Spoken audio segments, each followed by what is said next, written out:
Okay, so I'm gonna begin. Good afternoon, everybody, and welcome to this panel titled "Unending Peace Processes: Comparative Discussion," hosted by the Leonard Davis Institute for International Relations at the Hebrew University.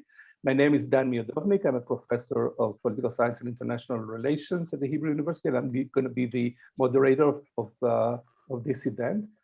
I'm going to start with making a couple of remarks just to frame the panel, and then we'll proceed. So the general question I think that we are posing is what can we learn, or the motivation for this panel is what can we learn from peace processes in other conflict areas? We should remember that efforts to make peace and build peace in conditions of protracted conflict, such as the Israeli-Palestinian conflict, face many challenges and barriers.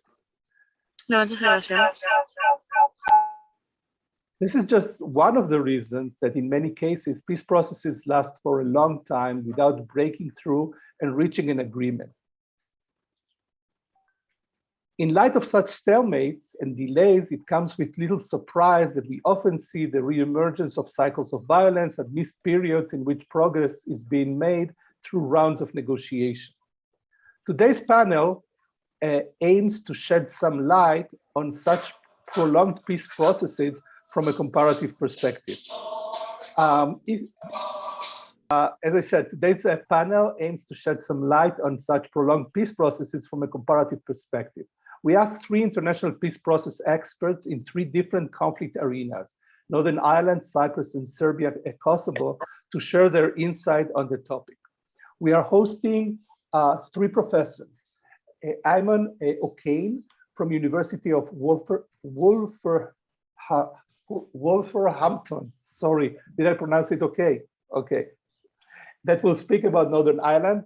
Ahmed Sozen from the Eastern Mediterranean University that will talk about Cyprus, and Dana Landau from Swiss Peace and the University of Basel that will talk about Serbia and Kosovo.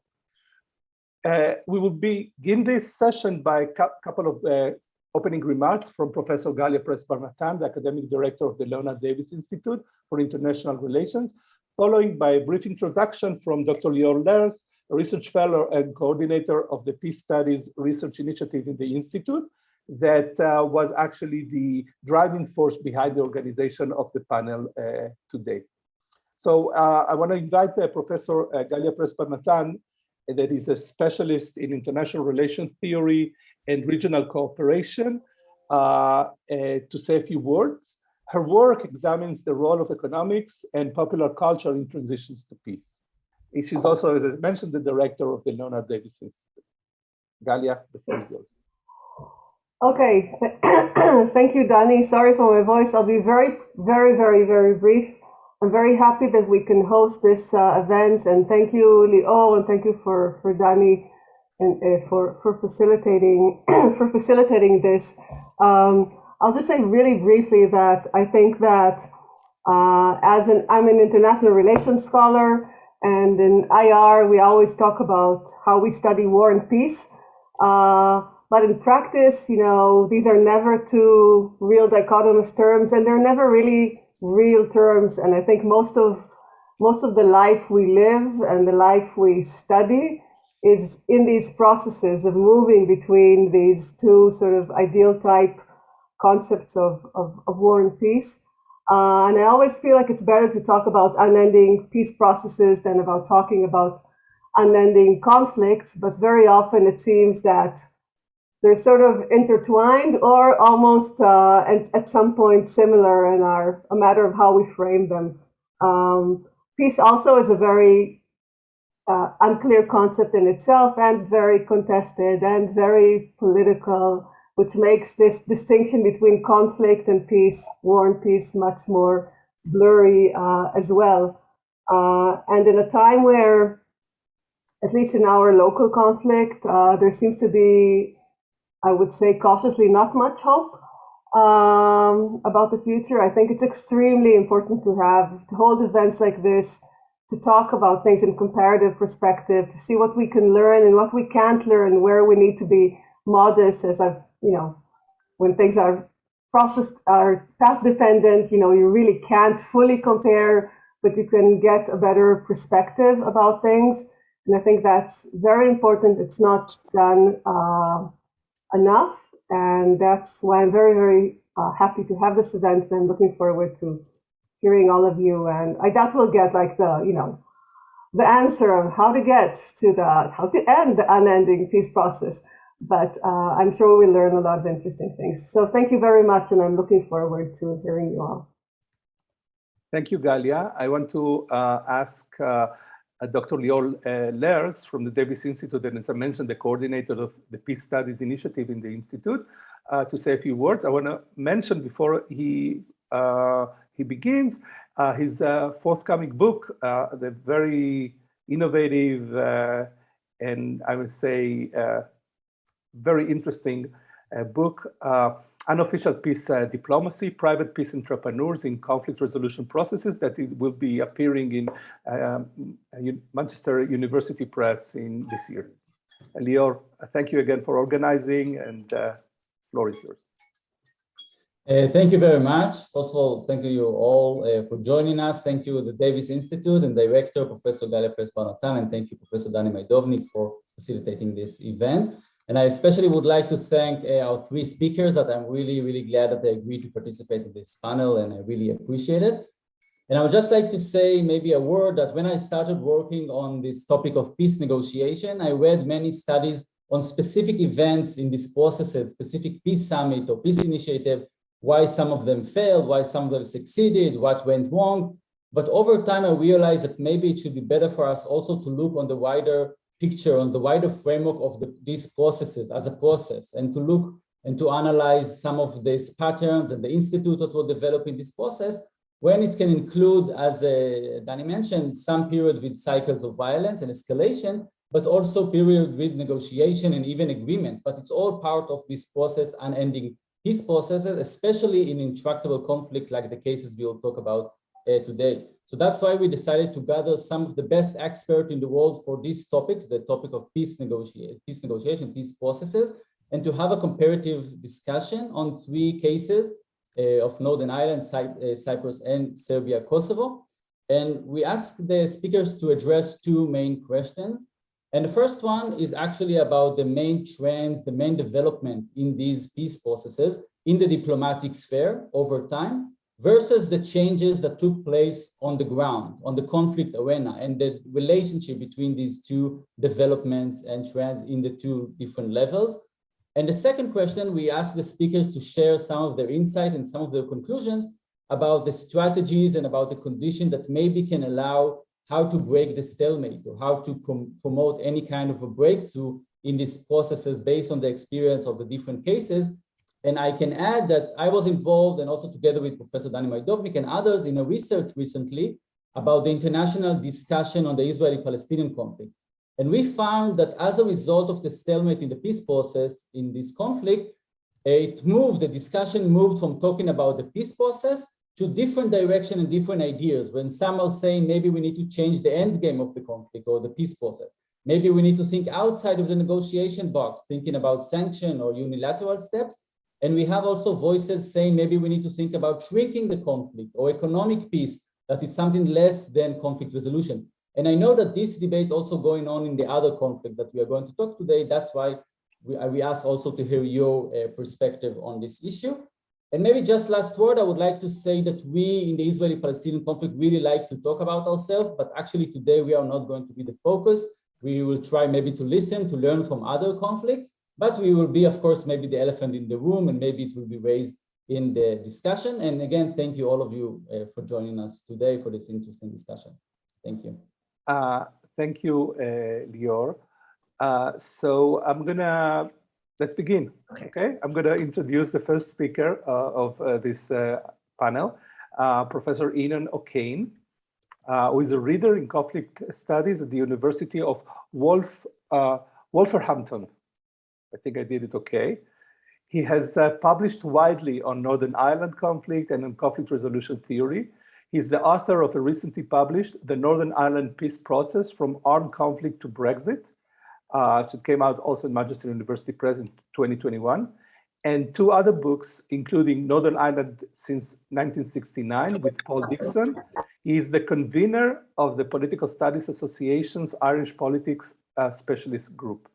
Professor O'Kane, thank you for joining us today, and the floor is yours. Thank you very much indeed, Donnie, and I hope everyone can hear me. I'm going to try and share a screen now and put a few slides up. Hang on, sorry. So by all means, please just let me know if you can't see that, but if I don't hear otherwise, I presume you can. Okay, let's hope that, okay, right. Okay, so welcome. First, thank you very much indeed for the invite, Leo, and to the Institute and the university. I'm very pleased to be joining, bless you, but I'm very pleased to be joining the talk today and to give you some ideas and thoughts from Northern Ireland. Following on from what Galia was just saying, the one thing I think Northern Ireland can do is give hope. I'm not saying, and what I'm going to try and argue today is that it's certainly not necessarily going to give direction, but it can certainly give hope. So what I'm going to be focusing on then is the peace process, and I'll try and keep this to 15 minutes. I'm an inveterate overrunner, so please just slap me down when I'm rambling on too much. But the first image there on the slide is a copy of the 1998 Belfast/Good Friday Agreement. Most commonly known as the Good Friday Agreement. And this was distributed to every home in Northern Ireland. It was given out with local papers in Northern Ireland. And the idea being that if they let people know what was in it, then people would endorse it in the referenda and it would gain support. And the reason Northern Ireland, of course, attracts such attention is because it can be seen as a significant success story. It is often attributed with ending the longest running post-war conflict in Europe. And if you look at the 3 images, hopefully you can see on the screen there, these, to an extent, summarise or encapsulate what's special about Northern Ireland as a case study. So top left of the screen with the guys in the berets, the middle man there in what's taken to be IRA paramilitary paraphernalia is Martin McGuinness. So he's a very key figure in the IRA, certainly in the early 70s, debate about when he left and whether he left, etc. But he's a significant player throughout the peace process from the IRA, the main paramilitary or terrorist group that are trying to bring about a united Ireland. On the other side, on the right-hand side, the man in the middle with the shock of dark hair is Ian Paisley. Ian Paisley is leader of the Democratic Unionist Party, the smaller for most of the periods of the main Constitutional Unionist Party, who seeks to keep Northern Ireland part of the United Kingdom.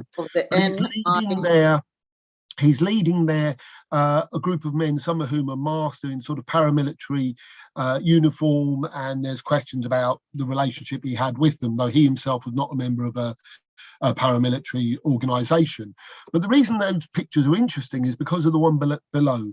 That is taken in 2006 in the run-up just after St Andrew's Agreement, and in the negotiations that will lead in 2007 to the forming of a devolved government in Northern Ireland with Ian Paisley as First Minister and Martin McGuinness as Deputy First Minister, the so-called Chuckle Brothers picture.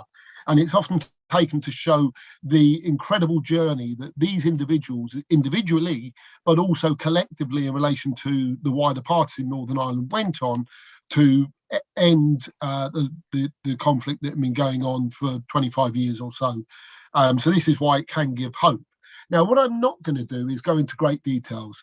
I put up an image here of my recent book, which serves 2 purposes. One, it's a shameless act of self-publicity, available in all good bookshops, makes a wonderful present for family and friends. You'll laugh, you'll cry. But more importantly, why I want to put it up, I want to show the image, because the image, to an extent, also summarises an aspect of the Northern Ireland peace process that's relevant today, this idea whether peace processes are unending. So this was graffiti that appeared on a wall in the so-called interface or peace walls between different community areas. And originally it read IRA Undefeated Army. And then, as you can see, somebody altered this to IRA Are Done, Defeated Army. And this links into the debates about the outcome of the peace process, which are still contested today. Now, what I'm not going to do is try and go into great details today what happened in the peace process. I'm going to be painting with a very broad brush but obviously in question and answers, I'm more than happy to unpick any of the issues that you people would like to discuss. So what I'm going to try and look at, firstly, briefly, is what the purpose of the peace process was. Then I'm going to, following on the questions we were asked to address, look at the dynamics and trends in the peace process before identifying what I think were some helpful strategies that were adapted, some challenges that arose during the peace process, and offer some concluding thoughts. Now, firstly, I think it's important to say what the peace process was and was not. What the peace process in Northern Ireland was a quest to end the violence in Northern Ireland. That is the overarching objective. Now, of course, the problem is that different parties in Northern Ireland and beyond had different ideas of the causes of the violence or explanations for the causes of the violence and different prescriptions on how these how the violence should be ended. So whilst the objective united them, they want the violence to end, the idea of how this could be done divided them and caused significant problems for the peace process. What it was not was some sort of quest to create an ideal governing structure, massively improve intercommunal relations within Northern Ireland.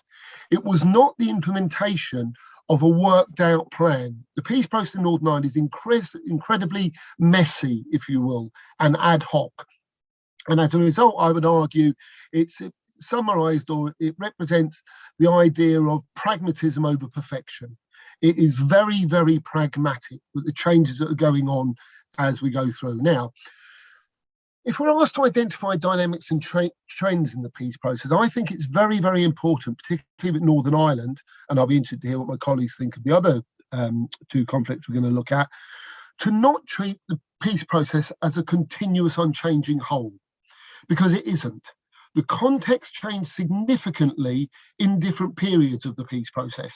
So issues that are in play in one period are no longer in play later. And as a result of that, all the parties need to adjust their actions and approaches accordingly. Now, I've identified 6 of these periods, if you will. I'm not going to go through them in any great detail, but just the first one, this what I've called emergence. The dynamics of this are interesting because there are several processes in train at the same time here. You've got a series of so-called constitutional talks, the Brooke-Mayhew talks, they were known, in the early 90s, 1991, 92, whereby there were talks between the British government, the Irish government, and the main so-called constitutional parties in Northern Ireland, those parties that didn't support or advocate the use of violence, to try and get an agreement to govern Northern Ireland in a more acceptable way. Sometimes called an exclusion-based process, because those associated with violence were not allowed to be participants. But at the same time as this, you've also got an intergovernmental dialogue going along between the British and the Irish government that leads to the Downing Street Declaration. You've also got a series of talks between John Hume, who's the leader of the largest constitutional nationalist party in Northern Ireland, the SDLP, and Gerry Adams, the so-called Hume-Adams talks, who was leader of Sinn Féin, the party most closely associated with the IRA. But as well as all this, you've got a very interesting example of so-called track 2 diplomacy, which is the back channel communication. And this is talks between the representatives of the British Army and the British security services with representatives of the Republican movement, the IRA and Sinn Féin, albeit at one remove, through 3 intermediaries led by a guy called Brendan Duddy.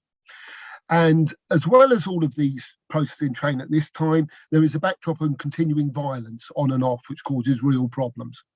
So the trends in this period is how do you persuade those using violence, and this is primarily taken to be the IRA, because although there's a great deal of loyalist violence going on at the time, it's often seen as more reactive. How do you get those to stop the use of violence and engage in a more overt political process, but do so in a way that does not alienate the other parties? And that's the big challenge throughout this period. After that, you get the negotiations of the agreement, and the dynamic here is the all parties talks process. I put all there in brackets because a couple of parties, primarily the one led by Ian Paisley I mentioned earlier, absented themselves voluntarily from the process in protest from Sinn Féin being allowed in after Sinn Féin after the IRA ceasefire of 94 and then 97 when it was restored. And this is successful. Of course, it leads to the Good Friday Agreement and the awarding of the Nobel Prize jointly to David Trimble, leader of the Ulster Unionist Party, and John Hume of the SDLP. I put that image up there deliberately because I think these are often two forgotten people almost of the peace process. And yet they were primarily the main architects or negotiators to a greater or lesser extent of the Good Friday Agreement. And again, we can unpick that. I'll fly through the next couple of bits, but 1998 to 2003, I've called implementation or embedding. The euphoria around the 1998 agreement dissipates to some extent because it proves very, very difficult to set up devolved government and have it running in anything like a stable form. So the dynamics here is oscillating pressure but on the parties to agree to devolve government. The reason I say it's oscillating is it starts off originally very much focused on the Republican movement and Sinn Féin to get them to use the influence they have with the IRA to get the IRA to decommission its weapons, which the IRA is reluctant to do, hence that graffiti image there. And when that doesn't seem to work, the pressure shifts to a larger extent to the unionist community and David Trimble to get them to agree to enter government with Sinn Féin before the IRA start their decommissioning, which they do at great cost to the party. But as a backdrop to this, the trend is there's public suspicion and discontent and a growing feeling that too much is being given to the Republicans. After 2003, the reconfiguration period, the reason you've got to reconfigure it is the elections in 2003 cause a shift. So the two moderate parties that had been the largest parties, John Hume's SDLP and the Ulster Unionist Party led by David Trimble, are overtaken by the more extreme parties, as they're often described, the Sinn Féin led by Gerry Adams, Martin McGuinness, and the DUP led by Ian Paisley. Then you do get a breakthrough. You get the agreement in 2007 for restoration of devolved government led by McGuinness and Paisley that I mentioned earlier. But this is a different sort to an extent of government, although largely the structures are the same. It's now seen and led by what O'Leary, Mitchell and Evans called the ethnic tribute parties. And there's the argument here that maybe this is of a different hue. We're not necessarily looking, some people argue, as power sharing, but power dividing. And that the parties play to their own constituency. And what we're currently at, I'm sure you may be aware, but it's all collapsed again at the moment. And this is because of unforeseen elements. And largely, bizarrely, the first in 2017 when it collapses is a result of a scandal no one saw coming related to renewable energy. But more presently in the current situation is a legacy of Brexit and the Northern Ireland Protocol. And this has led to increasing division and animosity between elements of the communities in Northern Ireland. Quickly then to identify what I think are some helpful strategies from all this. The talk structures up to 1998 are very important and they're very clever. I won't go into great details, but the three-strand approach where you have one strand considering what government in Northern Ireland should look at, one strand considering what relations between Northern Ireland and the Republic of Ireland should be, and one strand looking at what relations between the British state and the Irish state should be. And the genius to an extent is the idea that nothing's agreed till everything agreed. So no party can cherry pick the bits it likes and ignore the others. Linked to that, deadlines are important. What was good was in 1998, it was made clear by the chair, George Mitchell, in the middle there, the American, I'll come on to the international dimension in a moment, that he was going at Easter. And that would be the end of that process. Now, nobody wanted to get the blame for that. So that deadline had a very focusing effect.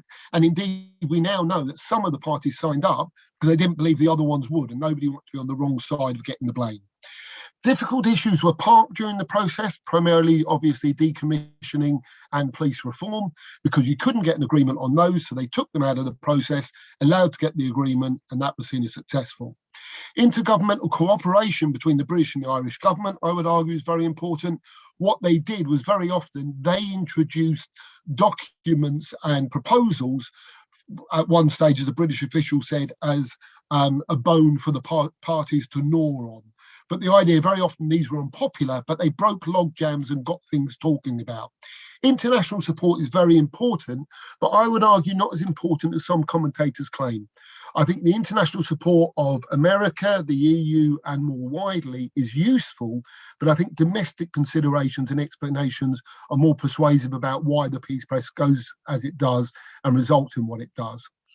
Pragmatism and risk-taking at every level, with all parties share some credit in here, was a key feature. And again, we can unpick this in the Q&A if people want.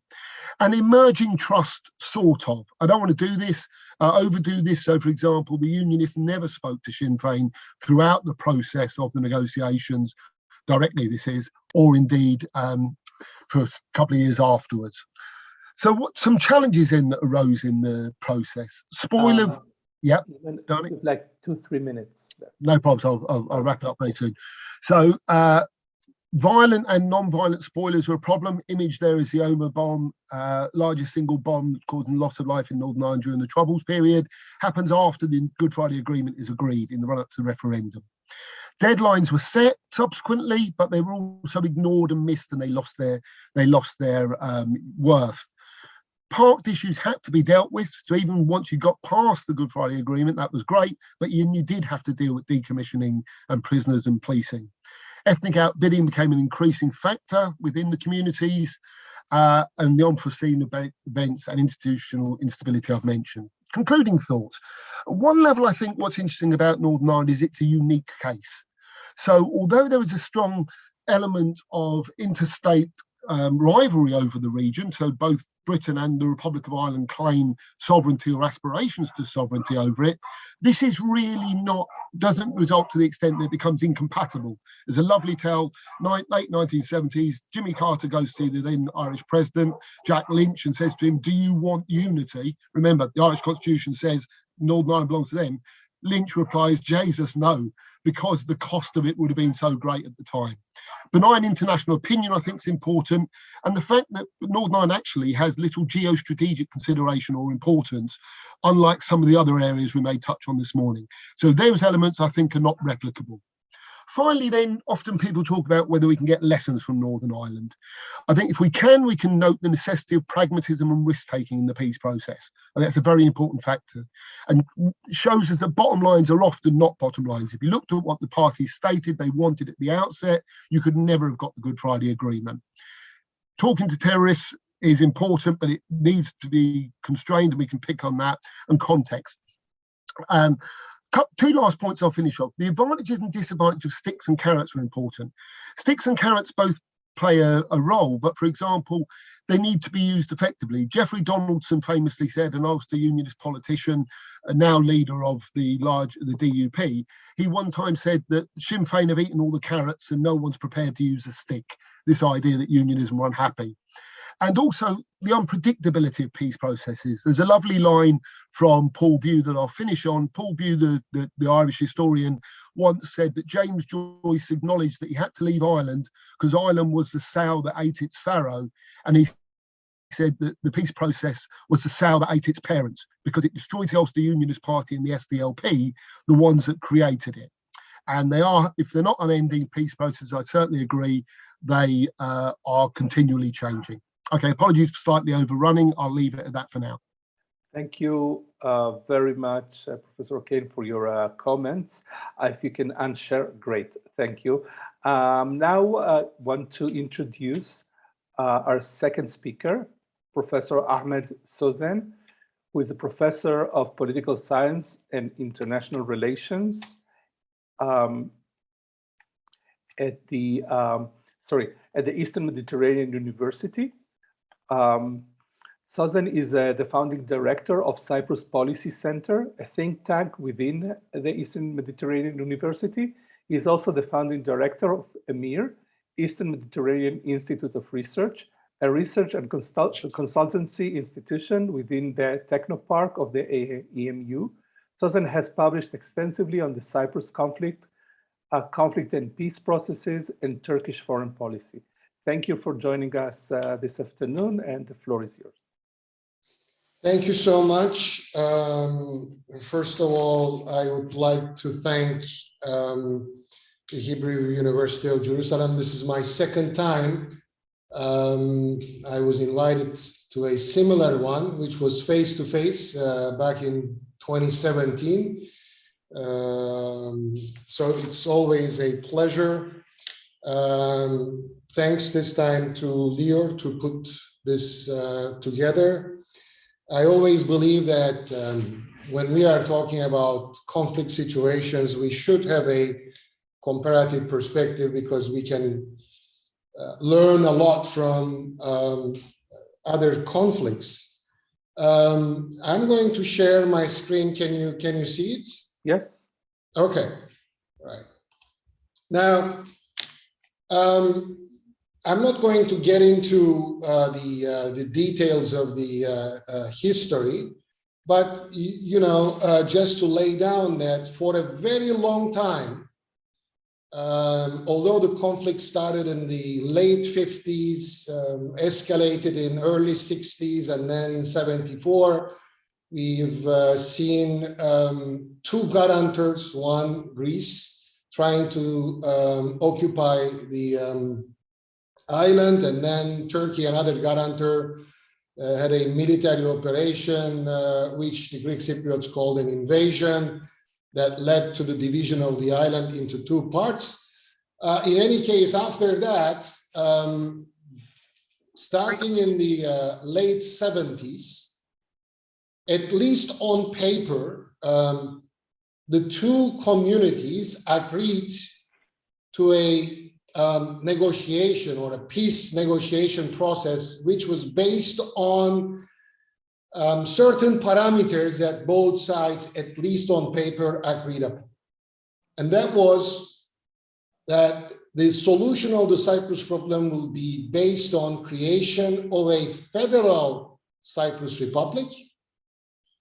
It will be bizonal with regard to territorial aspects, and that this federation will be bi-communal with regard to the constitutional aspects. Essentially, what the two sides agreed was that by and large, there will be Greek Cypriots majority in the south, and there will be a Turkish Cypriot majority in the north, that there will be two zones, and each zone will have some sort of equal status politically. And there will be a federal or central government with the participation of two communities.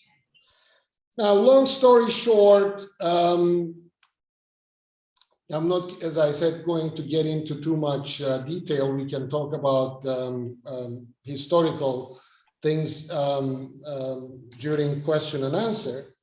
But what happened since the last 20 years that I am going to focus on, at least on the Turkish Cypriot side, we have seen the changes of leadership from a right-wing nationalist pro-two-state solution to a left-wing pro-solution, pro-federation presidents.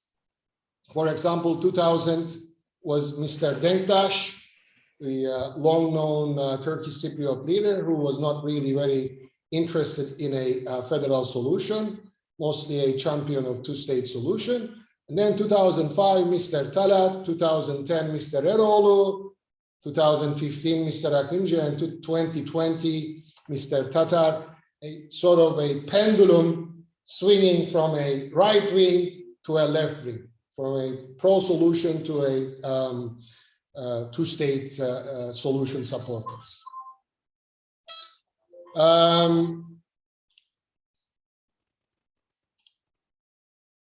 In general, I think from 1977, the high-level agreements where the two communities agreed that the future solution will be based on federation, up until the 1990s, late 1990s, it was a time when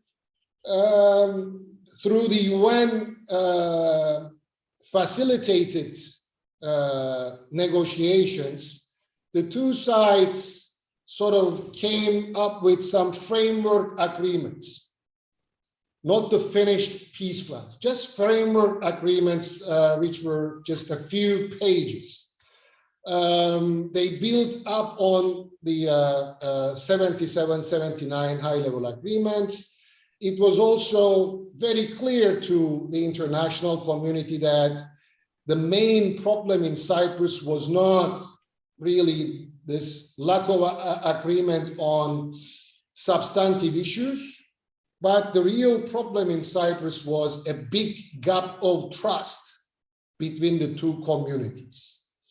And back in the 1990s, the UN actually made a re-diagnosis of the problem and said, we have to put aside negotiations on substantive issues and then focus on certain confidence building measures between the two sides before we try to solve constitutional and other issues. Now, starting from the late 1990s to 2004, we have seen the entrance of a very important factor, a very important dynamic that changed the equation in the peace process, and that was the EU membership of Cyprus, as well as the potential EU membership or EU candidacy status for Turkey, another important actor. We have seen more and more involvement of the European Union. However, there was a calculation error in a way that without solving the Cyprus problem, the EU made a mistake of admitting only one side of the island, that is the Greek Cypriot side, so that they thought that this would in fact facilitate the solution, but it in fact worked just the opposite. By not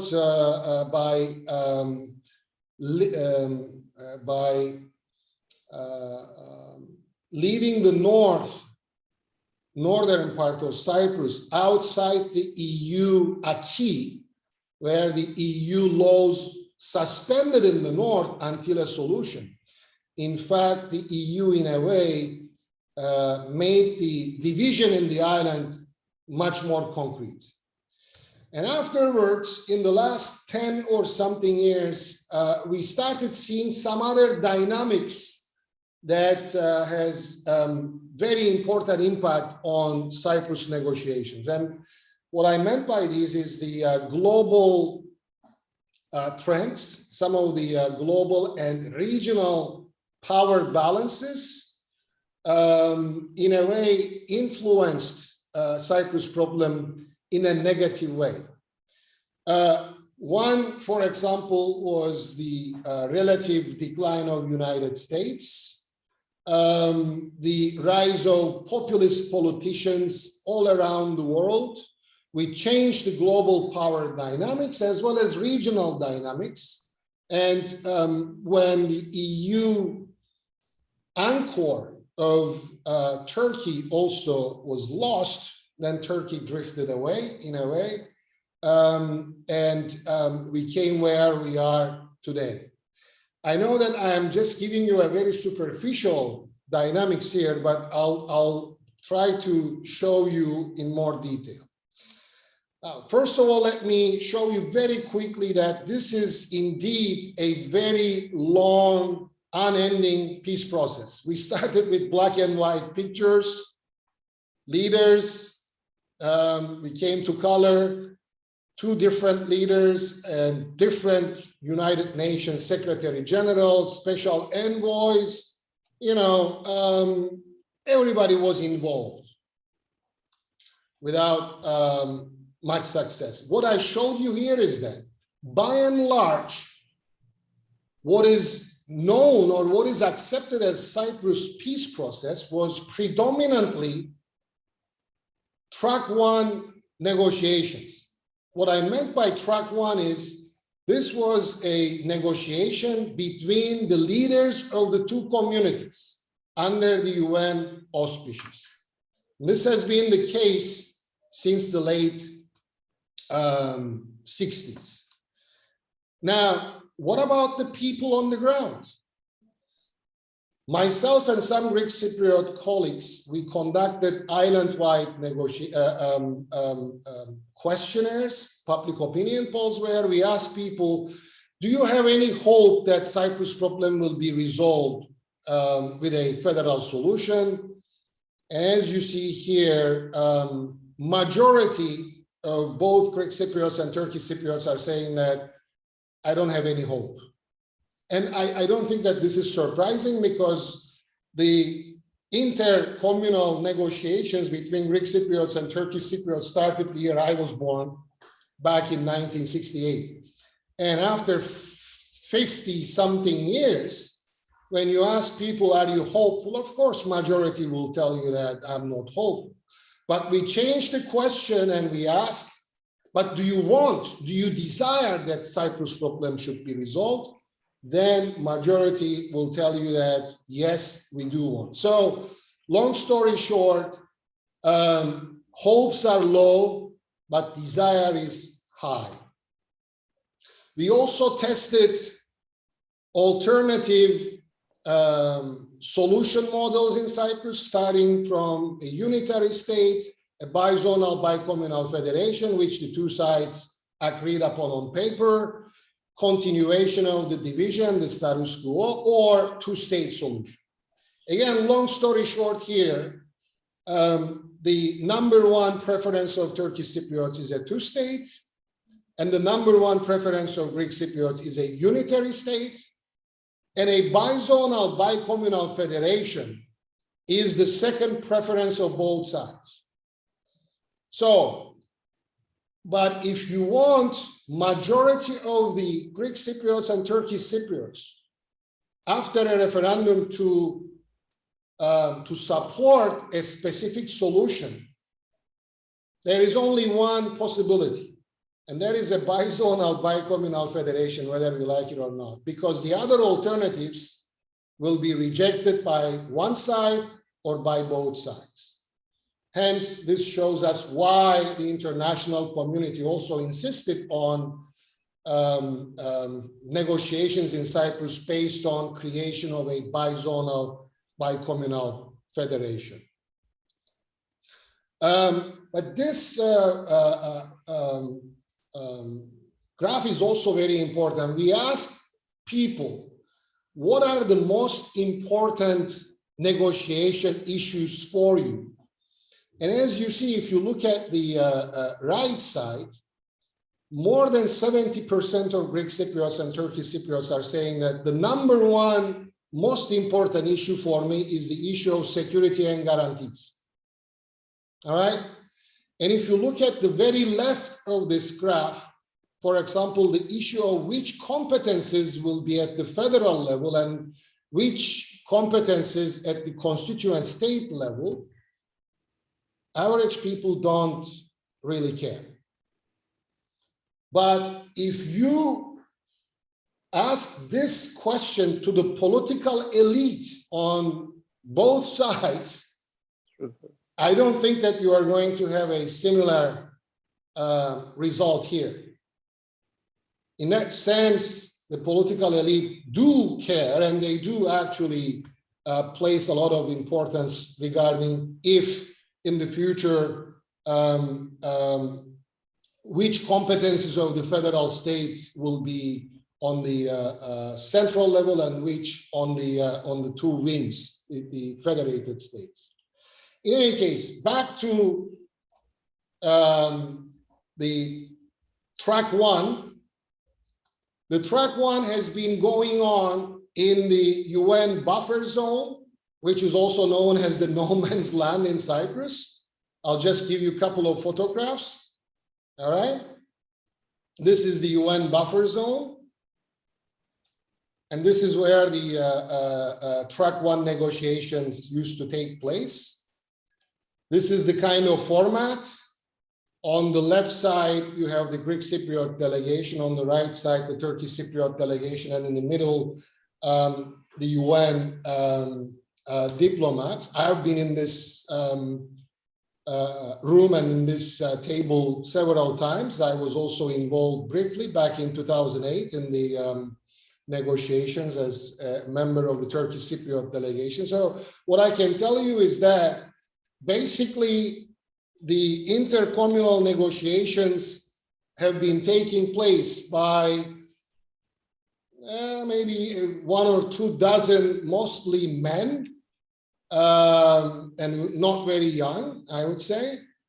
And track 1 is totally cut off from the rest of the society, from the other tracks. What is missing, I think, in Cyprus, especially with the vision that we are trying to establish a bizonal, bicommunal federation. A federation is, in my opinion, is a mega example of cooperation. But what has been missing in Cyprus since the 60s, since the constitutional crisis and the real division on the ground, that the two communities have not been cooperating on most of the issues. So there is a lack of cooperation culture as well as a lack of cooperation experience. And I find this very risky because, you know, when you don't have a cooperation culture and a cooperation experience, how are you going to establish a federation a day after the referendum where you are supposed to cooperate on the federal institutions? So another problem is this big gap of trust between the political elites as well as between the two communities that needed to be established. Now, what I've been saying for so many years, since late 90s when I've written my PhD dissertation on Cyprus negotiations, is that track 1 is important, but it is not enough by itself, that there should be a parallel process where we should have a confidence building track that should complement the track 1 negotiations. Unfortunately, that has not been the case. Although about 5-6 years ago, we were able to take the Cyprus issue to an international conference, first in Geneva and then afterwards Crans-Montana. But that's where the negotiations collapsed. And since then, especially in line with the developments on the global and regional level, all these changing power balances, which I can elaborate during question and answer if you want, we drifted away from a federal solution where the Turkish side started supporting an idea that federation is no longer possible, that we should look for a two-state solution in Cyprus, which made things much more complicated, of course. So in general, there are 3 obstacles in Cyprus. Number 1, designing a settlement by the leaders as well as the 3 guarantors, Turkey, Greece, and United Kingdom, that would be acceptable to all these 5 parties. And you know that this is a tall order. The second obstacle, even if there is a miracle and we pass the first hurdle, first obstacle, then there is a second one, which is to pass this text, comprehensive settlement, from 2 simultaneous referendums in Cyprus. And we have the experience in 2004, where at that time, although 65% of Turkish Cypriots supported the agreement became null and void because 76% of Greek Cypriots rejected this plan. And number 3, make it work. To establish resilient institutions, and so that we do not experience what we experienced back in the early 60s, where due to a constitutional crisis, you know, the whole Republic of Cyprus collapsed because we were not able to establish these resilient institutions that could endure. So I'm going to, I think, stop here. And if people have questions, I can answer. Maybe the last thing, is this possible with the current United Nations mission?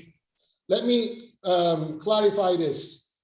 The UN, since the 1963-64, has been involved in Cyprus with the peacekeeping force and whatnot. Only 1 year they had a status of mediator, but since 1965, it's been 57 years that the UN mandate is called Mission of Good Offices.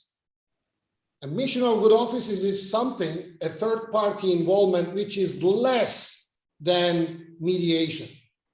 It's basically facilitation of the dialogue between the two sides. They provide the venue, they provide the crappy coffee and the crappy food. I've been there, I've tasted them. But other than that, they take notes. They do not even have the mandate, the competence to put bridging proposals on the ground. So that's a very limited third-party role. But despite that, I think that each time the two communities invite the Secretary General to use his mission of good offices, I think that time, it's a very important entry point. And behind closed doors, that's where the UN Secretary General can place his conditions, preconditions before he actually accepts the invitation of the two sides, meaning that he can put some rules on the ground before the involvement. Thank you. Excellent. Thank you. Thank you very much, Professor Sozen. I want to invite now our third and last speaker for this afternoon, Professor Dana Landau, who is a senior researcher at Swiss Peace and Applied Peace Research Peace Research Institute associated with the University of Basel, where she also teaches political science. She holds a doctoral degree from the University of Oxford, Department of Politics and International Relations. Before joining Swiss Peace, Dana worked as a research coordinator at the Graduate Institute of International and Developmental Studies in Geneva. She has also worked for NGOs and the UN Development Program in Pristina, Kosovo. Her research interests center on mediation, peace process design, and inclusion, with a focus on the Balkans and especially on Kosovo. Thank you very much for joining us, and you're welcome to begin. Thank you so much. And thanks to the previous speakers for these really interesting presentations and for the invitations. I'm also going to share my screen, although I don't have such pretty pictures as everybody else has. Can you see the slides? Great. Okay. So I was asked to speak in 15 minutes about the Kosovo-Serbia case, which also is a long series, maybe not as long as the others of talks, but I'll try to keep it to that time. So just a brief background to the case, because I'm not sure how many know. I will not go into the whole history, but just as a basic, I mean, Kosovo was part of the Socialist Federal Republic of Yugoslavia. It was actually an autonomous province of Serbia, which was one of the republics that made up Yugoslavia. And as you all know, Yugoslavia experienced a violent dissolution in the 1990s, where the various republics broke apart, and there were several peace talks around some of the other wars of this dissolution. The question of Kosovo was actually not addressed until after the bigger peace agreement that settled the Bosnian Civil War in the Dayton Agreements of '95. Basically, what happened in Kosovo during this period is that Kosovo was a majority Albanian population province, and there had been it had this status of autonomous province, and that status was revoked in 1989, and that kind of sets off, actually, these sets off protests, which actually set off the entire dissolution of Yugoslavia, but they don't actually escalate until in the later 90s. And so during the 1990s, there is repression, there is lower scale violence, and there is a movement for independence within Kosovo that is mostly, that actually declares independence in '91, but this is declared illegal by Serbia. And basically what you have is a parallel system emerging in Kosovo with increasing violence, but nothing at the scale that we saw in the other republics until later on. And it's this kind of nonviolent resistance that was led by, that was sort of the policy of the bigger Kosovo Albanian parties became increasingly discredited, and eventually there is the Kosovo Liberation Army emerging, which starts a sort of violent secessionist insurgency, essentially, which meets a very violent response from the Serbian state and military and paramilitary groups. Essentially, the violence escalates. There are attempts by the international community to resolve it. Eventually, nothing is agreed, and NATO intervenes with a 78-day bombing campaign in '99. So this is the famous NATO intervention, which eventually ends the Serbian presence in Kosovo. And what enters then is a UN-administered period where NATO is taking care of security in Kosovo, and the UN administers the territory as basically a protectorate, with the final status of what Kosovo should be, whether it should become a state or whether it should be reintegrated into Serbia, left open. Then there are further talks, which I'll go to, which are the interesting ones. Eventually, though, as many of you will have maybe heard of Kosovo as an independent state now or not, depends on, actually Israel just recently recognized Kosovo's independence. This was declared in 2008, first as supervised independence and later as actual independence. And there have been talks since 2011 between, they're actually called the EU facilitated talks between Belgrade and Pristina. Again, the cities, the two capitals are mentioned as opposed to the two states, because actually to this day, Serbia does not recognize Kosovo's independence. So it's again a question of who is talking to each other, but these talks have been ongoing now for over 10 years. So what are the main episodes? I won't go into all of them in so much detail, but we were asked to sort of draw out exactly how the talks link to what's happening on the ground. And essentially we have talks, which I will talk less about, which are what we know in hindsight, they were the talks pre the real sort of escalation of the violence, which were was shuttle diplomacy, mostly led by the US at the time. So we had the Hill plan, this was Christopher Hill, who was a special UN envoy going back and forth between the parties, trying to come up with a solution. And then the Rambouillet conference of '99. This was a sort of last-ditch attempt to get the parties together outside Paris to agree. Essentially, what is on the table there are various elements of restoring autonomy for Kosovo and actually giving it more autonomy, but within Serbia. And all of these agreements that were proposed before the war would have foreseen, not on paper resolved the status question, so the question of whether Kosovo could become independent, but would have delayed those to be decided by the will of the people 3 years down. You will see as I go on to explain this that there's a lot of expressions that keep coming up that have some level of ambiguity, but essentially it was understood that there would be a form of referendum. This was on the table there. It was not agreed by the parties, or rather, eventually the Kosovo Albanian delegation, the Kosovars, did agree to it. Serbia didn't. At the time, this was still former President Milosevic. And then the NATO intervention ensued. The Serbian state and military left the territory. As I mentioned, there was a UN administration, there was a UN mission that basically ran Kosovo. And then when we had, this idea was still looming that the status should be resolved.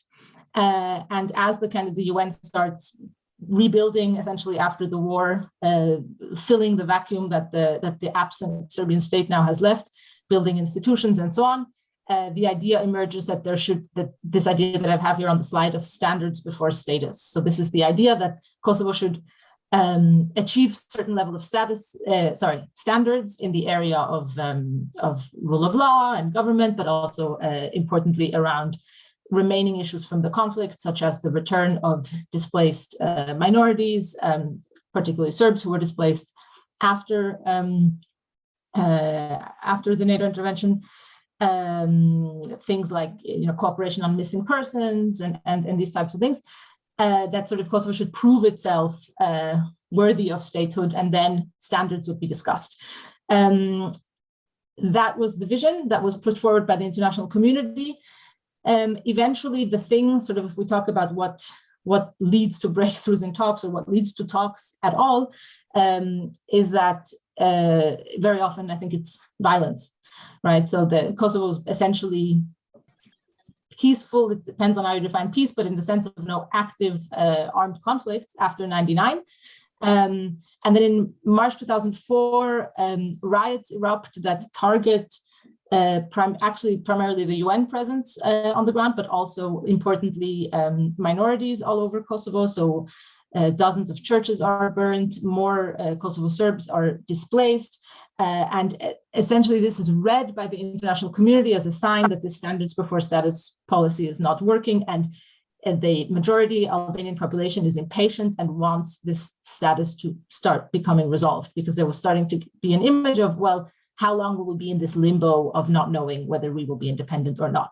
This then leads to the main important talks that happen after the period of the war, which I have here on the slide as the talks in Vienna. These were led by UN Special Envoy Martti Ahtisaari, who later received, there were some slides with Nobel Prizes from the previous speakers. So none of the parties in this case have received a Nobel Prize.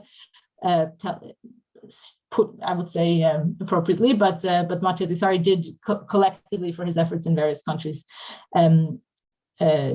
receive that. So basically, there were talks about resolving the final status, 2006, 2007, and essentially the parties come to the table there with really diametrically opposed positions. Serbia at this stage is willing to offer various levels of autonomy for Kosovo within Serbia, and for the Kosovar delegation, this is already a red line, because they said there's no return to Serbian sovereignty. To be sort of give the context, in 2006, 2007, this is already 7-8 years of provisional self-governing institutions being built by the UN, of basically a new state emerging, not a state yet, but state-like institutions emerging, and it becomes unthinkable essentially for the representative of the Kosovar side to agree to a return to Serbia. What they are willing to discuss are sort of the conditions of independence and various levels of autonomy for the remaining Serbs within Kosovo, as well as obviously, for example, being relatively demilitarized state and sort of regional initiatives. But the positions are really very separate. And so, yeah, they are basically incompatible. And the UN Special Envoy Ahtisaari comes to the conclusion that the talks are, that there will basically, he makes a proposal for supervised independence. He says that a return to Serbian sovereignty is not feasible, but that the international community should supervise Kosovo's independence to make sure that the various measures are put in place. And basically, the Serbian side does not agree to this proposal, but a large number of Western states back Kosovo in unilaterally declaring its independence on the basis of this so-called Ahtisaari plan. The Ahtisaari plan basically writes the Kosovar constitution that Kosovo then adopts in declaring independence, and also invites the international community to supervise its independence. And so we've had at this stage for 9 years a UN presence on the ground, and this is then transformed into a new international presence. It's called the International Civilian Office, an organization that was essentially founded for this purpose, but is made up of the main supporting states, European and many Western states, and notably the United States, to supervise this independence. Serbia continues to claim Kosovo as part of its territory, enshrines this in the constitution as well. So we still have this basic incompatibility there. Now, enter 2011, the EU facilitated talks. These are then talks, as I mentioned, that start, maybe I will give in the next slide a bit more detail about them. They start in 2011 and they are ongoing to this day. So initially they start as technical talks. These are then basically in terms of the setup, these are teams from each side discussing issues that are, as you can imagine, when you have a situation of a state, of a territory with people who live there, where two states disagree on whether it is a state and who holds authority and what the institutions are, it leads to a lot of also technical issues. Now, of course, I put that in quotation marks because all these issues are political, but they can be addressed as technical in the sense of, are diplomas from each other's universities recognized?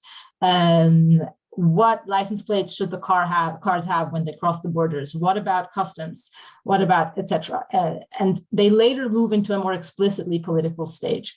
There are then breakthroughs in 2013 and 2015 around an agreement that is then called the Agreement to on Normalization, Principles of Normalization of Relations between the two. It's one important element of this is that there has been a Serbian minority living in Kosovo this entire time that has also rejected the Kosovo state, that doesn't participate, broadly speaking. I'm simplifying, but broadly doesn't participate, doesn't collaborate with the institutions, and doesn't participate in elections and so on, most notably in the north of Kosovo, which is contiguous with Serbia and largely Serbian inhabited.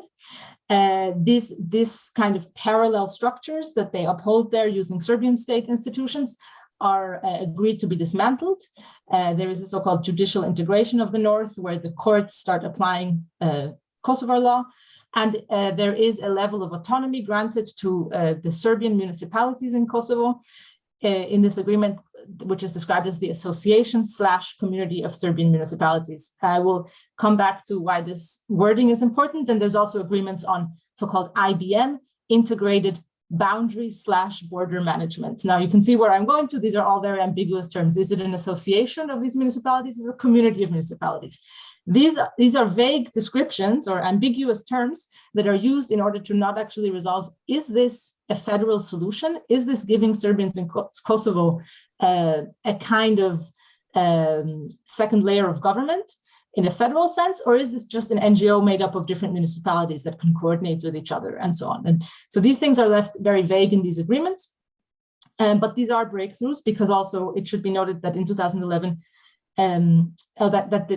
at this point, when it moves political, it's at the prime ministerial level and the presidential level that they really sit together, and it's no longer technical talks. This had direct results for the two parties, that there's a stabilization and association agreement for Kosovo, which is an important step on the path towards European integration, and opening of candidacy talks for EU candidate status with Serbia. However, there is a serious lack of implementation of this agreement. There's a lot of discontent from opposition in both states, but this is particularly vocal in Kosovo, where this leads to several votes of no confidence for various governments, governmental crises. And essentially this then stalls around 2018, where there's a trade confrontation. Kosovo, a newly elected government, raises import taxes to 100%, and then actually Serbia also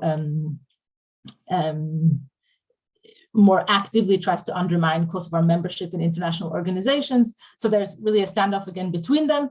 I'm working on a paper with Leo together about the Trump administration in this period that kind of seems to be mixing things up, comes in with a couple of new agreements around transport between the two places, but actually not that much changes, and the talks are ongoing at the moment.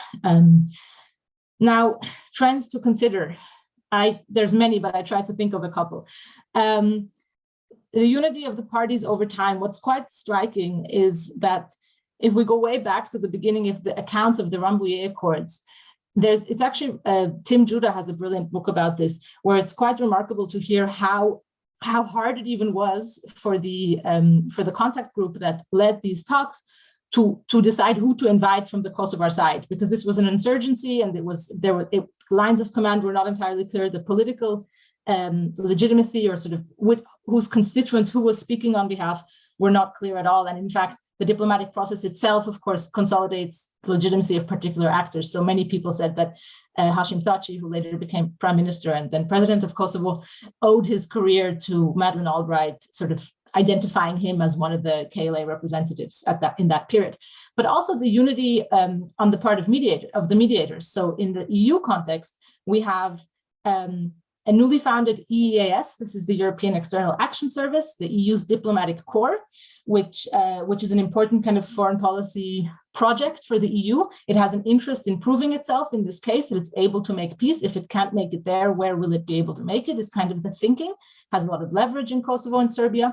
But you have divisions within the EU in terms of their member states' positions on the issue. So there are 5 EU member states that have not recognized Kosovo's independence. And so the sort of vision for eventual membership in the European Union is very unclear for Kosovo. If there are 5 member states, of course, each member state has a veto that do not recognize it.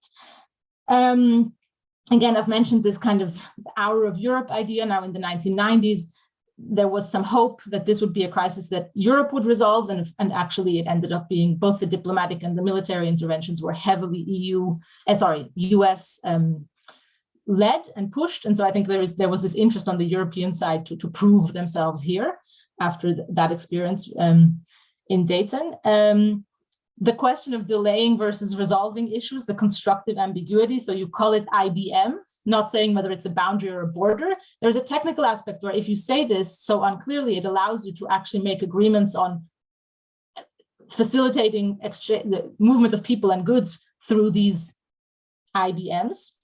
But down the line, it sort of pushes the question down the line of, at some point, there will have to be agreement on what Kosovo is.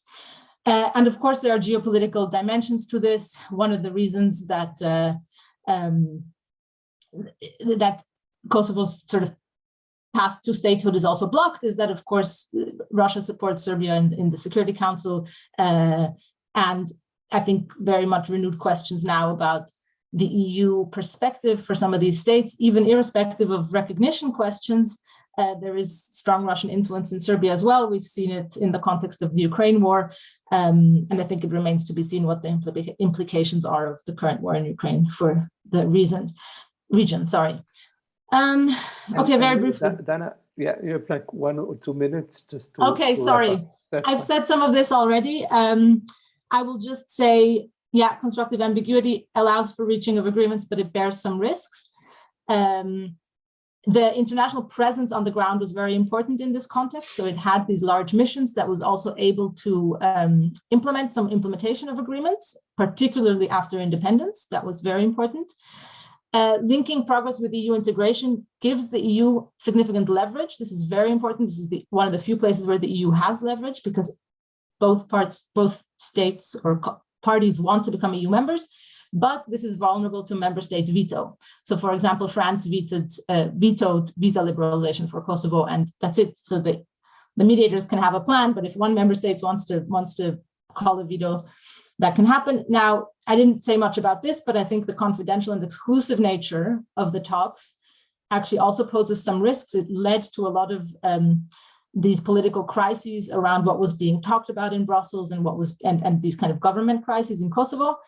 And I haven't even touched on what this means for people-to-people kind of ground level conflict resolution, which has really not progressed at all. It's still an extremely standoff situation, even though it's not violent, which is, I think, important to consider. So people who remember the time before the war spoke each other's languages, had much more contact, and it's very much a frozen conflict, which on the people-to-people level, I think, is getting worse rather than better. I'll stop here. Sorry for going over time. Okay, thank you very much, Dana and Lando, for the presentation.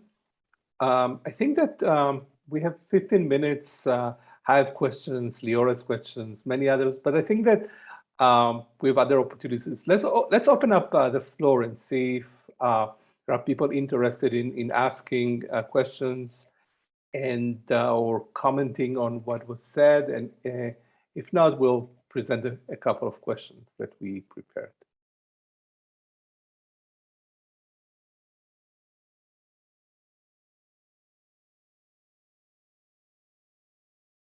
Okay, so Leo, why don't you go ahead and and ask, and then I'll join you later on. Okay, thank you very much. Maybe I will just mention 2 points if you would like to address that.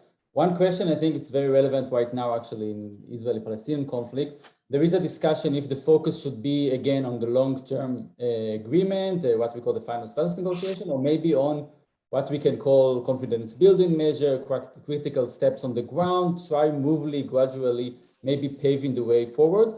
And the discussion on the one hand that maybe that can build trust and pave the way for conflict resolution, but others are saying no, that will actually reinforce the status quo and actually will put it in the same place and will put the focus in a different place. And this is, I think, very relevant, especially in Cyprus and Kosovo, this moving between thinking about civil and economic steps or thinking about the long-term framework. And the second question, I think it's also relevant for us in Jerusalem, is of course divided cities. And this is another issue that it's relevant for all the case studies here, Belfast, Derry, Mitrovica, and Nicosia. So just wondering if you think that these cases of divided cities are actually a source of the conflict and maybe sometimes for escalation, or maybe they can be actually a model for what we now call maybe the urban peace. Maybe we can start using these cities to be the first steps for living together or to be a model for peace that maybe will move on later to other parts. Thanks. If I may add to Lior's question, just a second question. There's this concept we've been working on of what does it mean to see like a city when you're looking at a peace process? Does it look different than from a track one kind of perspective? And this goes to Ahmed's comments earlier about the need to go beyond track one in this kind of negotiations. So the puzzle, I think that what to follow on Lior is whether or not cities can fulfill, large cities being a place of meeting and interaction between people, etc., can fulfill some instrumental role in promoting realities, even in a period of a stalemate, right? And creating some sort of benchmarks that then negotiators will have to deal with, and whether or not this kind of experiences occur in the cities, in your countries of expertise. Yeah. Please, any order.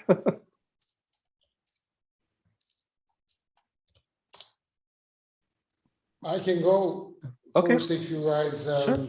Look, I have been a big fan of the idea of multi-track working at the same time. And since the late 90s, this is what I have been suggesting for Cyprus. During the time I was working on my PhD dissertation. But even before that, there was a time back in 1994, at a very early age, I was recruited for several months to give advice to then Turkish Cypriot leader, Mr. Denktash, on the UN proposed confidence building measures. Among these 1,000 something confidence building measures, there were two very important ones. One was the opening up of the fenced area of Varosha, which is this ghost city with a tremendous tourism capacity. It was basically half of the island's potential back in 1974, which has been corroding since then. The other one was the opening up of the Nicosia International Airport in the buffer zone with 2 gates to direct flights. The idea was whoever comes there can either go to north or to south, or from north to south, they can depart and whatever. And there I saw how these confidence building measures were politicized by the leadership of the two sides and then flushed down the toilet, pardon my French. And since then, it became an ache in me that I could not help but to think that if we managed to open the fenced area of Varosha and the Nicosia International Airport back in 1994, 28 years ago. Those would have created thousands, tens of thousands of new jobs in a small scale like Cyprus. And all these would have tremendous positive impact on the very daily lives of average Greek and Turkish Cypriots, which would then spill over to the desire and push for a comprehensive solution. So in that sense, I always advocate the idea that even when you might end up having a very nationalistic leader after elections on either side, but even then, the confidence building measures should complement, should continue so that there is no disconnect among the people. You understand what I'm saying? Sure. So you might have somebody like, I don't know, Benjamin Netanyahu, you might have somebody from the Palestinian side, whatever. I think that what needs to be done is the establishment of a continuous track or continuous process. Call it confidence building measures. If you don't like it, confidence building measures, call it something else, but something that would bring the conflicting sides or once conflicting sides together to cooperate and establish good relations between them, because I have no doubt that those good relations and the kind of atmosphere those create will definitely have a very positive impact on track one. Thank you. Iman, Dana, any of you want to comment? No, honestly, Dana, you carry on. I'll Sure. go after you. Yep. Yeah, I think there's kind of the question about the small steps versus kind of the bigger vision. I think I'm assuming this question is also coming from the point of view of Israel-Palestine, of asking, well, can this kind of cement the status quo if the bigger issues are not resolved? And I think this is a reality that's hard to outmaneuver. But the question is, what's the alternative? I think that in the Kosovo and Serbia example, it's easy to be cynical about a facilitated dialogue that's been going on for 11 years. And I think there is a lot of cynicism among population, and this breeds also opportunities for political opposition and so on. But it is, the parties have irreconcilable positions, but they've been meeting at the negotiation table to talk about certain things on a regular basis. I do think there's something to be said for that being an achievement in itself. And there's also just the question of, who suffers more from the status quo? I think in the context that I described, both parties have something to gain by continuing to talk. I think Kosovo has a bit more to gain at the moment because the status quo is less favorable to them. So that's why they continue. So there's that. In terms of the divided cities, I think it's interesting because from the Balkans, you actually very often hear that at the city level, things can work out very well, and they could be sort of examples. But of course, it's also where the flashpoints are, and when there is a political, at the elite level, a political will to undermine processes. That's actually where the March 2004 riots started. So I think they hold both of these potentials. But it's also particularly where the kind of collaboration projects usually happen, and where there are very specific interests. For example, Mitrovica is a good example of also environmental peace building, which is kind of a new hype. There's a river, there's particular issues around resources and pollution and so on that can be tackled at the local level, which I think can be very instructive at the track one level. Yeah. Thank you. Yeah, just to add a couple of points to that. Very interesting questions. On the long-term or confidence buildings. I suppose now I'm no expert in any conflict only but Northern Ireland, but drawing from Northern Ireland, I suppose I'd say it's not necessarily an either or. What was interesting about Northern Ireland was so much of this was going on at the same time. And actually, it was unclear which would come to the fore. There's a nice quote. I interviewed a guy called John Chilcott a few years ago who had been head of the Northern Ireland office, very involved in all this. And he said basically the reason that they prioritised the British government, what becomes the peace process, this idea of bringing in the IRA, was they'd come at that stage to realise it was basically the only show in town, i.e. it was one that had the most chance of succeeding, but they didn't realise that early on. It was actually secondary. So I think a lot needs to be going on at the same time, and you see where the chips fall almost. On this idea, I've been very interested by the other observations about this track 1, track 2 elements and what happens between elites and people. And I think this is very, very important, but also it's very, very difficult. And I appreciate in this response, I'm posing more questions than I'm answering at some level.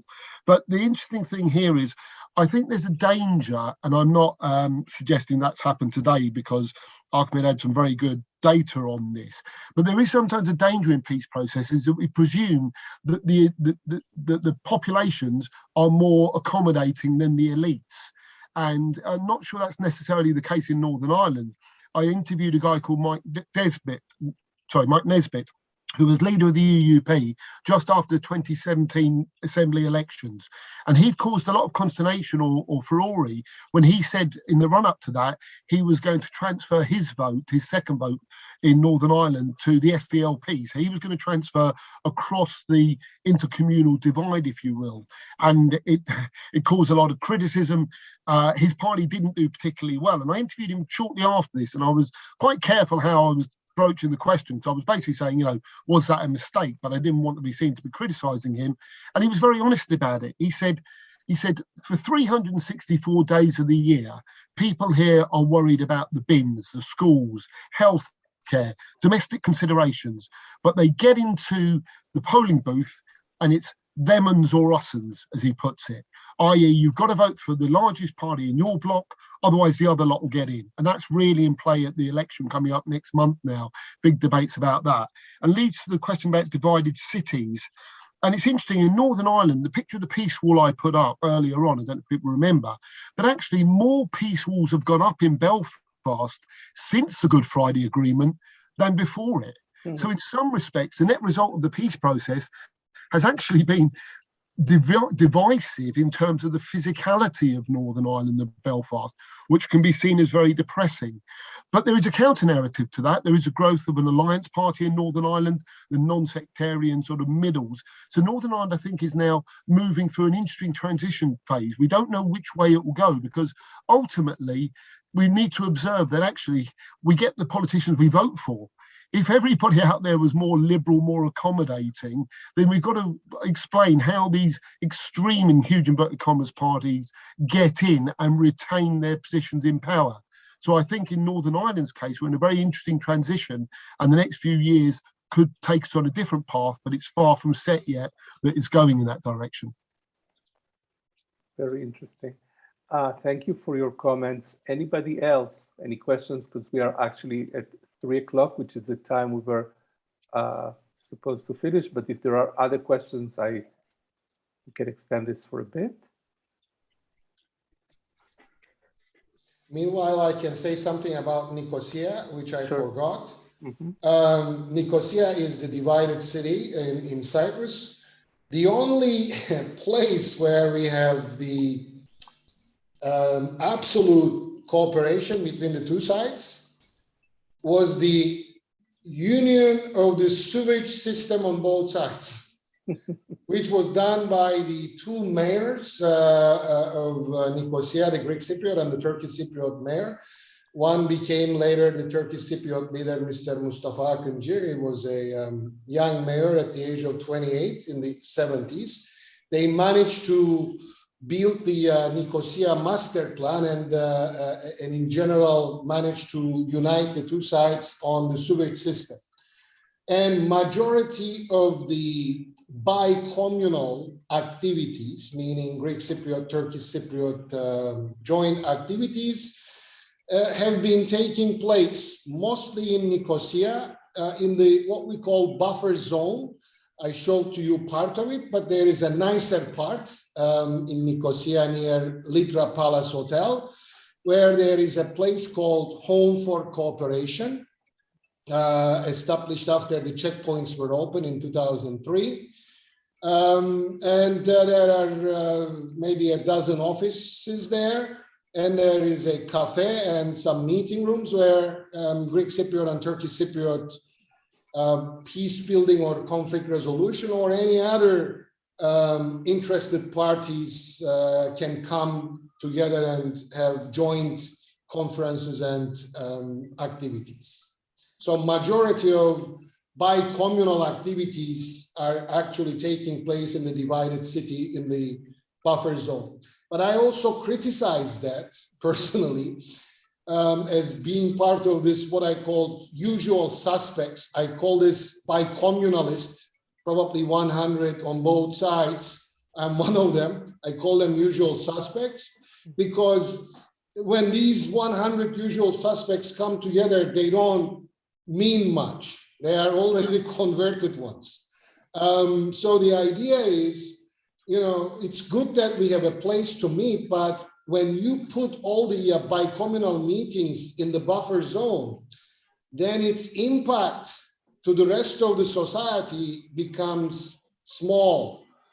So I always support the idea that all these confidence building measures should be able to touch the very lives of average Turkish and Greek Cypriots and change their lives to the positive, like these joint jobs, creation of new joint jobs, for example, that can positively influence lives. When you do all the activities with a limited number of people in the buffer zone, then in the rest of the country, they are not aware of these things. So it's not making a huge impact on the rest of the society in that sense. Yes, then. I just had one more thought on in line with the sewage workers. One area of very fruitful collaboration, inter-ethnic collaboration, particularly in the north of Kosovo, has always been the sector of organized crime. And this is really something where having a lack of rule of law due to the conflict enables this. And so this is also a joint interest, one of the joint interests of like having this judicial integration and this border management, and why there are powerful sort of city-based interests that or parties that don't have an interest in the conflict continuing. So this is also one element where one could also get sort of popular support on board for change. Okay, thank you. I want to ask everybody to join me in a round of applause for the speakers. And, you know, as Leo Tolstoy put it in Anna Karenina, happy families are all alike. Every unhappy family is unhappy in its own unique way. But it's always been my impression that when you study conflict processes in diverse societies or peace-building efforts, there are more similarities than one may expect, or at least that Leo Tolstoy expected. He didn't study peace research. He wasn't a peace research scholar, but in any way. So what I'm taking from here is that many of these conflicts, definitely these three conflicts, have gone through and are going through some very, very familiar challenges. Challenges that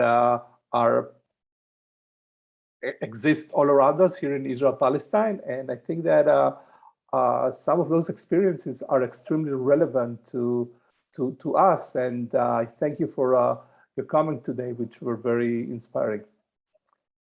Okay. Again, thank you, Lior Lers, for organizing, and Galia Press for Natan and the Davis Institute for supporting it. And hopefully we'll have a chance to meet again soon. Bye-bye.